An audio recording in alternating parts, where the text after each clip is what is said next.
Hello everyone and welcome to Minor Instance, episode 28, covering Major Crime, season 3, episode 9, entitled Sweet Revenge.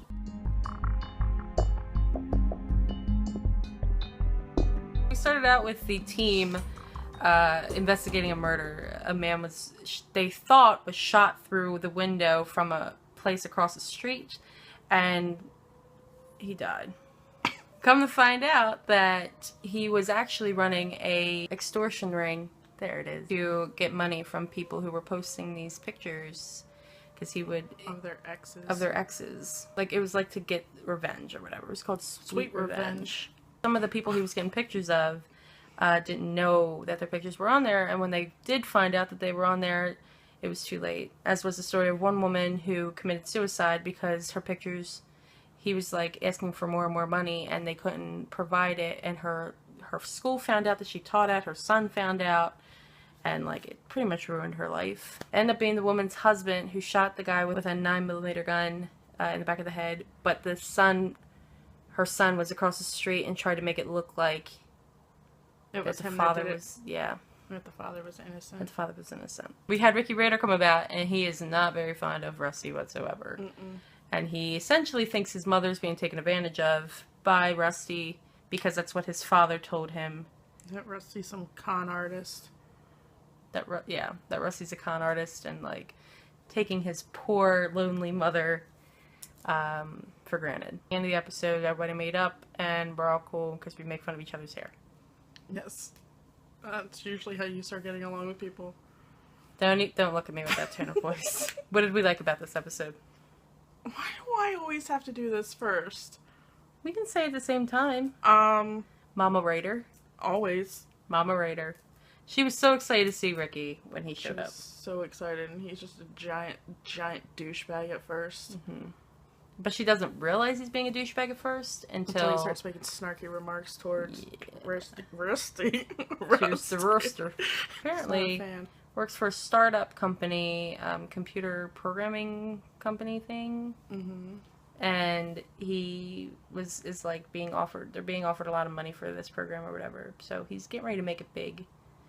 But he actually ends up helping them with their case a bit. I want to know how old he's supposed to be. 6 years old. His birthday's on leap year. 3, because they're always 3. Yeah. No, fuck that. She says a line where she's talking to Rusty about siblings getting along, and she says that Emily didn't want Ricky to come about because Emily's the older one, and he said Emily was 3, and Sharon replies with, "They're always 3." What the hell does that? What does that even mean? What? But like, really, what? I don't get that line at all. Sharon went during the part with her yelling at Ricky. It was really, really intense, but like in a very good way. Yeah, because he needed that ass whooping. I think it's pretty interesting that we have heard in others, like in past episodes, that addicts take advantage of their family and like try to put them on their side, like the world is against them kind of thing. And that's exactly what Jack did with his son, with Ricky, in this circumstance. He made him believe that Rusty was the bad guy here. And we missed the comment that Rusty made the first time about Sharon starting to divorce Jack. Procedures. Yeah. Like I missed that the first time. So did I. So I'm glad we watched it again. Is there anything in particular you liked? Just like Sharon reaming out Ricky for acting like a D-bag to Rusty. I think that they're family moments. Like I feel like Rusty making fun of Ricky at the end. Yeah, but I also didn't understand. Their names being Rusty and Ricky. Apparently they have a ship name. It's called Rucky. I'm not kidding you. Rocky. It's a little rocky. What did we not like about this episode? My last joke. Ricky at the beginning. Up until the very last 2 minutes.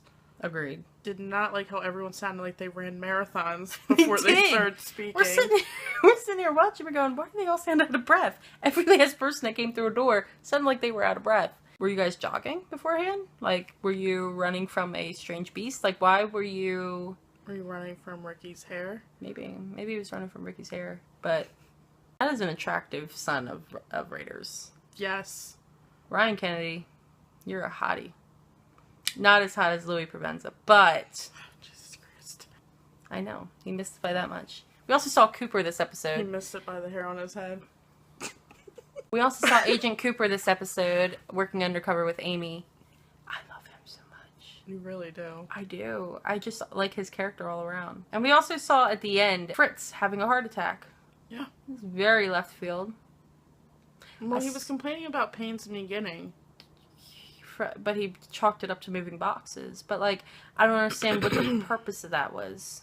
Like, do you not trust Brenda? Are you guys trying to show us that he doesn't trust Brenda enough to give, you know what I mean? To say, hey, I think honey. maybe he's, yeah, I mean, but, like, by the time she got there, right, he could have been dead. But, I mean, like... I'm sure he called her on the phone and was like, hey, honey, I'm having a heart attack. Meet me at the hospital. I don't think he would have, because... Or was she in Washington? Because he makes a comment about her being in Washington. I don't know. I just thought that was weird. But I think it was interesting that of all the people in that office, he trusts Hal the most. What are we rating it? I'm going to rate it an 8. I agree. 8. Because I just wish Ricky wasn't so... Boom.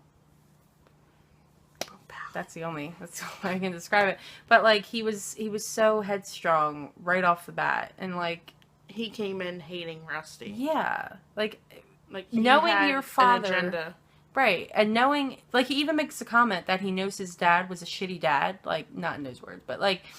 And he feels bad for his mom in that aspect. But, like, what was the point of you listening to what your father was saying and... Anyway. Yeah, like, don't ever listen to anything that Jack Raydor says to you. Like, he's clearly not a trustworthy guy, so... That's what I don't get. Like, you guys are starting to build a relationship, but you're still going to believe everything he's telling you.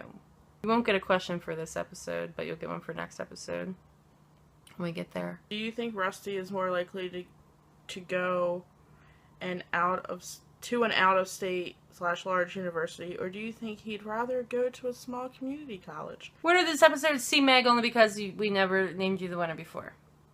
Yay! Yay! We're really good at this game!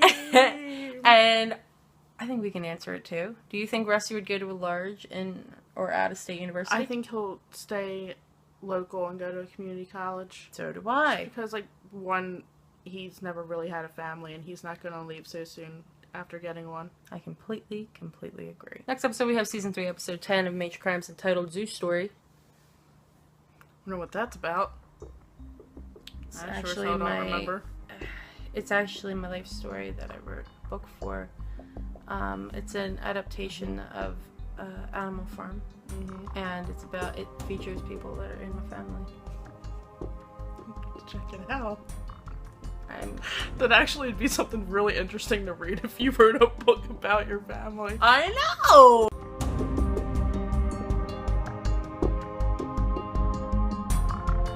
Hey everybody, welcome. No, that was not even right. 309.